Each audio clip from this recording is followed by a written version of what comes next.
Uus valitsus on ametisse astunud ja selle partnerid Reformierakond ja Eesti 200 rõõmustavad, et nüüd ilma sotsiaaldemokraatideta on võimalik hakata ajama päriselt parempoolset poliitikat. Kasutusse on võetud ka trumpismi uus lemmiktööriist ehk siis Elon Muski mootorsaag.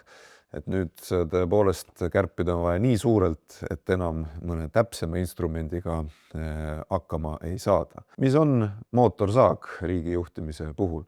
Eks tegemist on üldiselt ju täitsa asjaliku tööriistaga, aga kui seda valesti kasutada, siis võib kahju olla muidugi ka märkimisväärselt suur.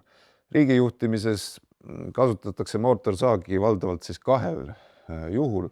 Esiteks siis, kui ei suudeta tegelikkuses piisavalt täpselt diagnoosida seda, mis on siis ühe või teise riigijuhtimise süsteemi tegelik probleem.